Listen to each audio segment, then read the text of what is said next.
So this is a video lesson for the song Lyons and Stack O'Lee. Originally this version is based on Furry Lewis's version, but I'm putting up this video in response to some people who asked for it, watching the Dave Van Ronk version, which is pretty much played the same way. He adds a few little extras to his version, and he adds a few verses to his version, but I'll play it based on Furry Lewis's version. Now, first things first, in Furry, when he plays this song, he plays it a whole step lower, which means that I tune the whole guitar down 2 steps, which means that the E note, the E string, becomes a D string, and you tune the rest of the guitar based on that. When I'm playing it, I guess I'll play it with a capo on the 2nd fret so that it will sound more or less in standard tuning. But for me, when I sing the song, it's a lot more comfortable for me to sing it the way that Furry sings it, in 2 steps lower. Now, this is played in the Piedmont blues with the style with alternating bass. So this should be more or less standard tuning. Now, for that alternating bass, it's pretty simple. If you're playing a E, F, or a G chord, then you'll be playing the 6th string and the 4th string, alternating between them.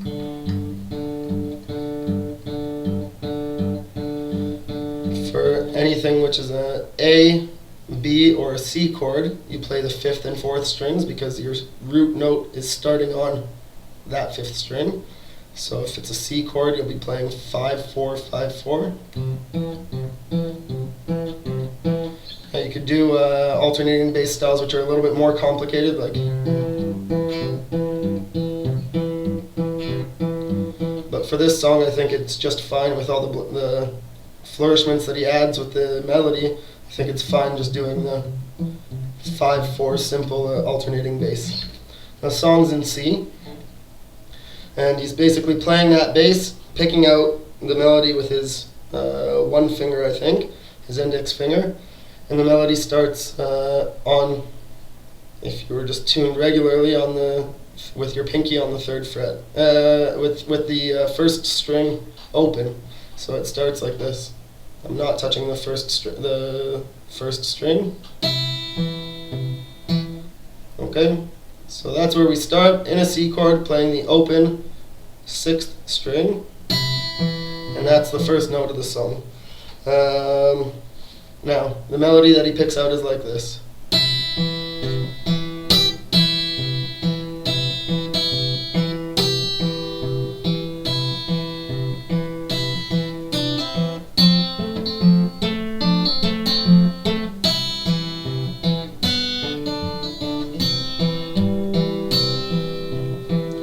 So that's obviously the one what do they call it? Verse.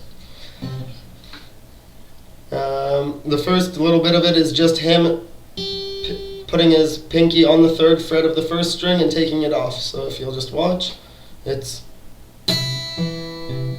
3rd fret.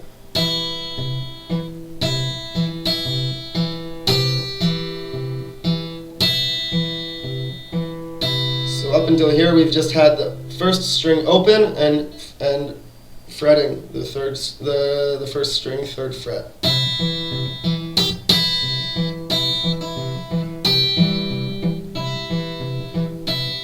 Now here he gets to the transition to the F chord, which is not played necessarily with that bass note. You can sort of just play a C chord, like you would play a C chord, but you just move your middle and your ring finger down, technically on the neck, to play that F chord.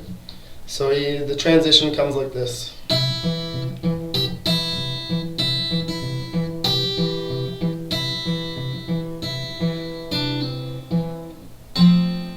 So for that part, I'm fretting with my pinky on the 3rd fret of the 2nd string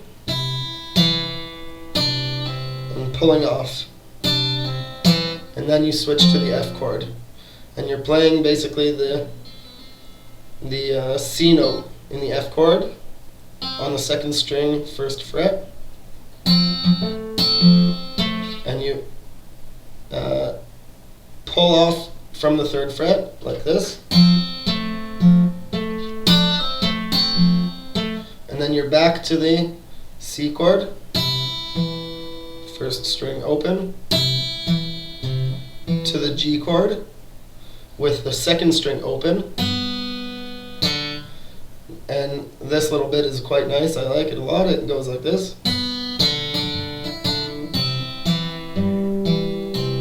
So it's in the G chord, you're playing second string open.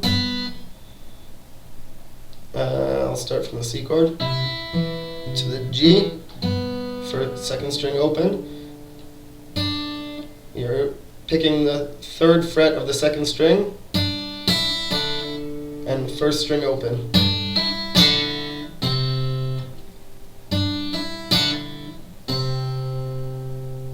Okay, so the chord changes are a little bit quick, but it's really relatively easy chords to switch into.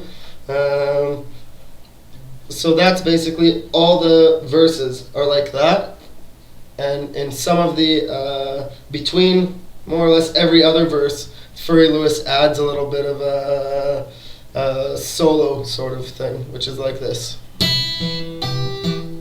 That's familiar, it's just like we did for the verses. To the F.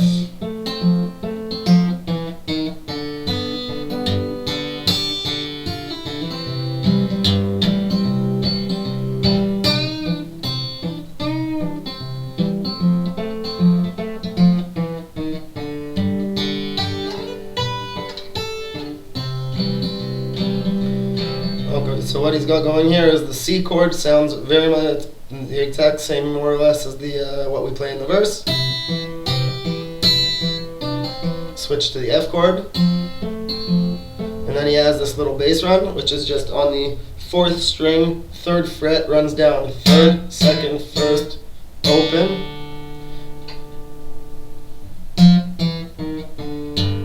and then you go into the G chord. G7, pull off to the C. Then he has this nice little sort of crying bit where he does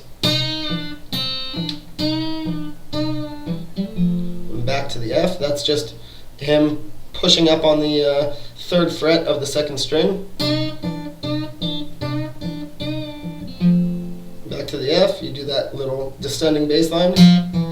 And now you're into G. And you'll play strum once in the regular G position. And then it goes.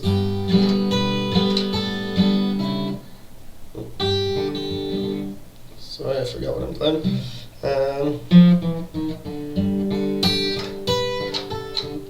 Okay, so he runs down in the F, and you play the G note with the open G string and the third string open. The next G note up an octave, the third fret of the first string, and then you slide the G chord exactly as it is up to the 7th fret, down to the 5th fret, and back to a C.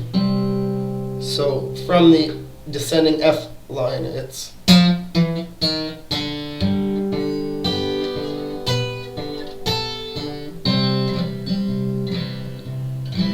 and that's literally all there is to the song. You get right back into it. I'll play it through once slowly with the capo here, so that if you're playing in standard tuning, you can play along just regularly without a capo, playing the C, F, and G chords.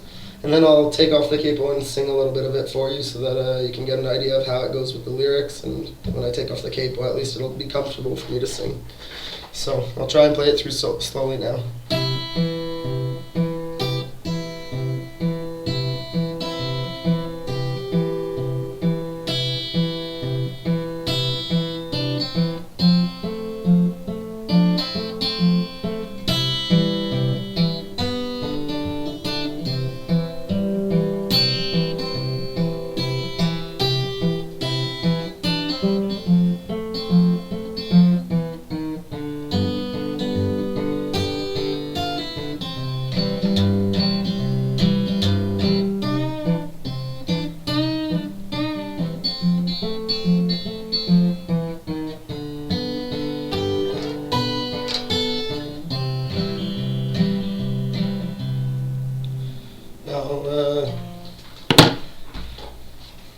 sing just a few verses. So obviously my guitar's tuned down a little bit.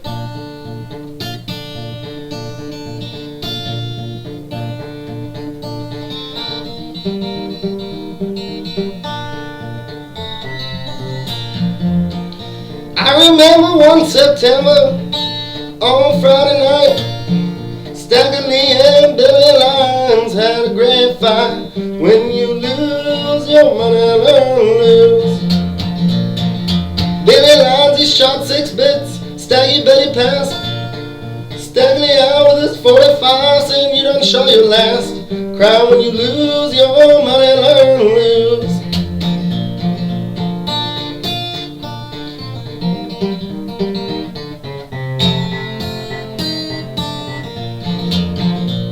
Lord, a woman come running, fell down on her knees. Cry, Mr. Stack O'Lee, don't you, my brother, please. When you lose your money. Now you're talking about some gambler on a Sea Ridge lead. Shot $1,000 and he come out on a 3. When you lose your money, learn to lose.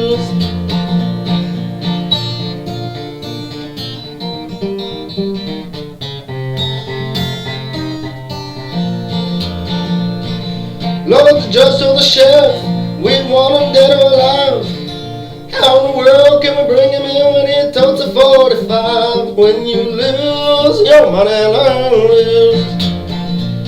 Lord, the woman told the judge, my husband named Jack Shelf. Want a rest for Stack O'Lee, better go somewhere else. When